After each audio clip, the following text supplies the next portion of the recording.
natte, hein? Simplement, il n'y a pas le droit à l'erreur.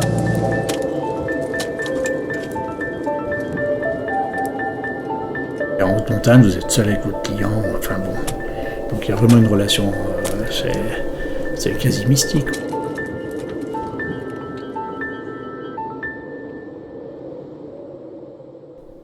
Dans la vallée de Chamonix, la montagne se transmet comme un héritage. Être guide, ici, c'est souvent une affaire de dynastie. Et ça se voit partout. Des familles entières ont bâti leurs histoires sur les sommets, génération après génération. Alors, pour mieux comprendre cette histoire qui continue de s'écrire chaque jour, suivez le guide. On a le Mont Blanc, on a les aiguilles, on entend le chant des cascades.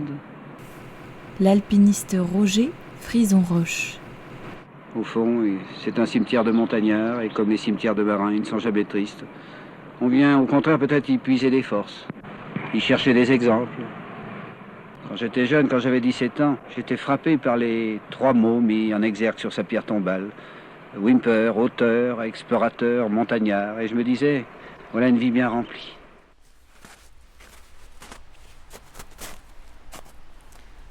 Alors là, on se retrouve dans le cimetière de Chamonix. C'est quelque chose d'assez impressionnant parce que il est vraiment au pied des montagnes. On retrouve dès l'entrée du cimetière, il y a un mur avec des plaques commémoratives de gens disparus en montagne, dont on n'a pas retrouvé le corps, ou on sait qu'ils sont tombés dans des crevasses, de tout âge, mais surtout jeunes. Le plus jeune, il avait 13 ans.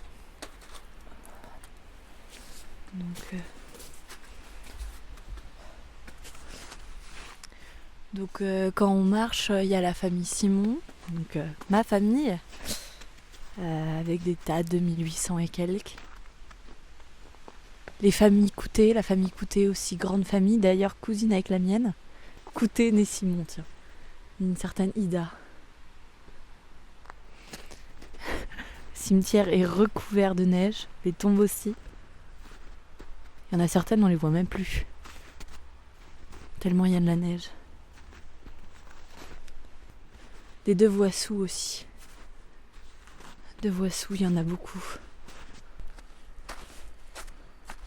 Ah, des Ravenel. Encore des Coutés.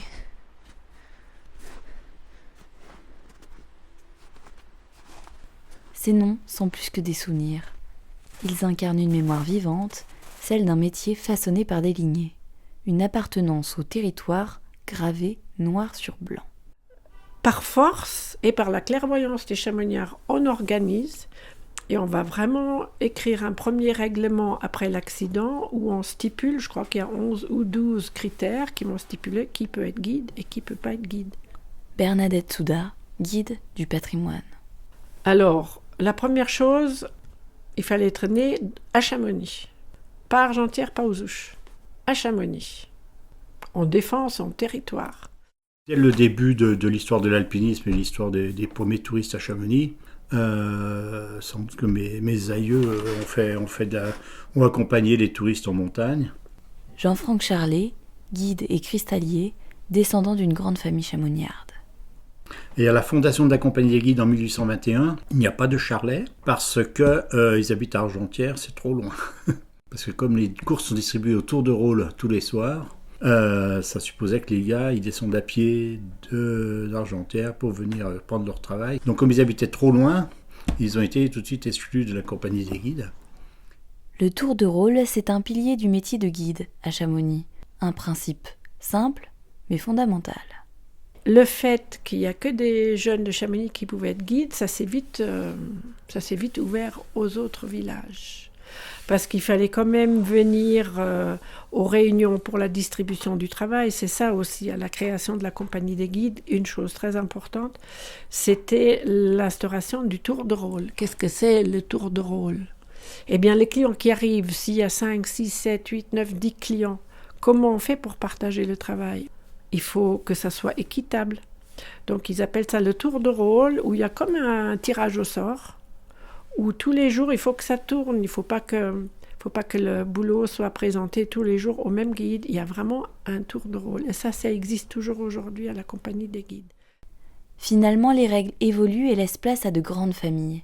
Certaines deviennent même des légendes.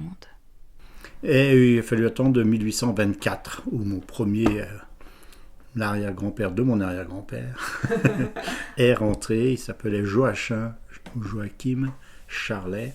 Mais il faut attendre donc la génération de mon grand-père et de mon grand-oncle, qui sont Georges et Armand Charlet, pour avoir les grands guides. Enfin. Dont Armand qui récupère toute la famille, puisque c'est le grand guide des années 30, de 1920 à 1950, c'est la grande référence en France au niveau de l'alpinisme. Il fait 100 fois l'aiguille verte, il ouvre 25 voies sur l'aiguille verte, dont les voies les plus difficiles, qui sont aujourd'hui encore côté extrêmement difficiles, et ils font ça sans la moindre protection, sans broche à glace, juste avec des mauvais crampons et avec des piolets qui n'ancrent pas dans la glace, donc ils taillent beaucoup la glace.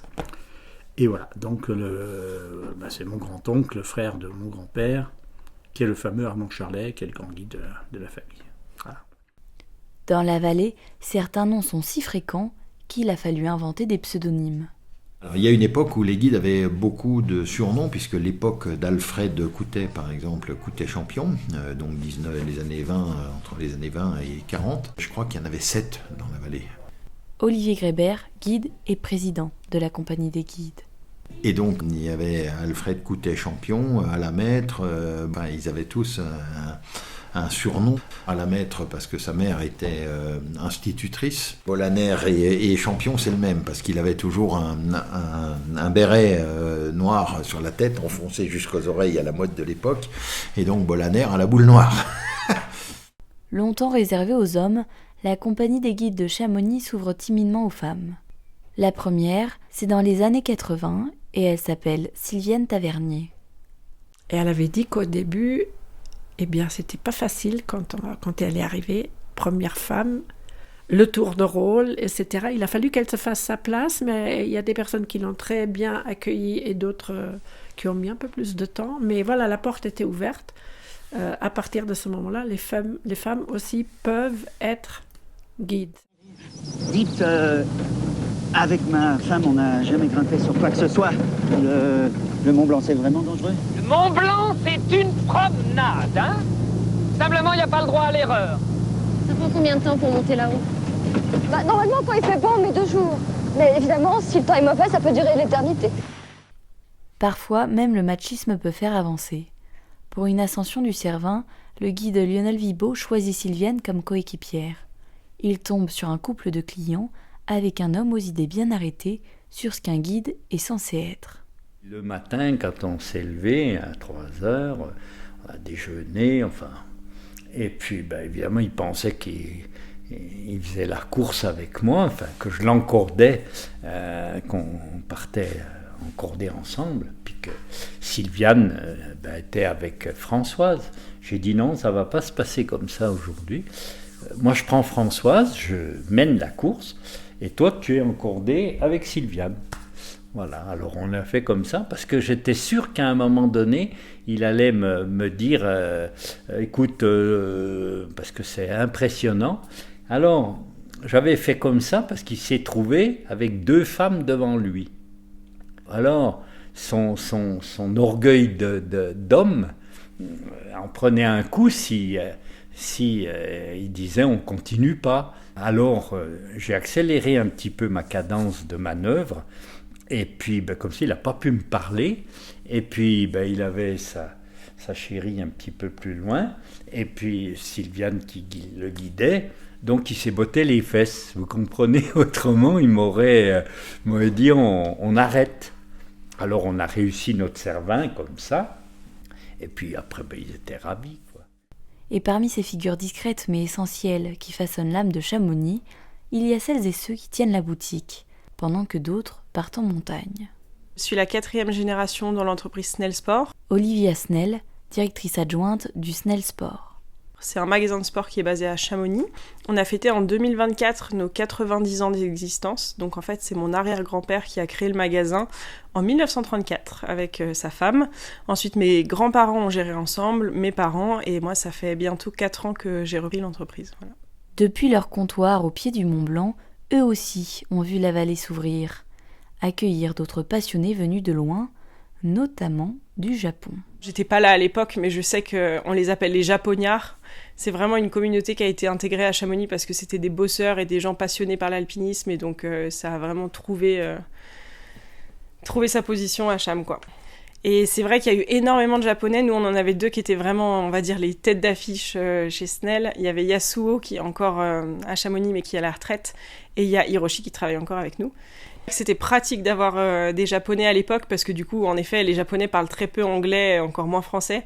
Donc on se comprenait pas trop dans le magasin, donc eux, ils géraient 100% ça.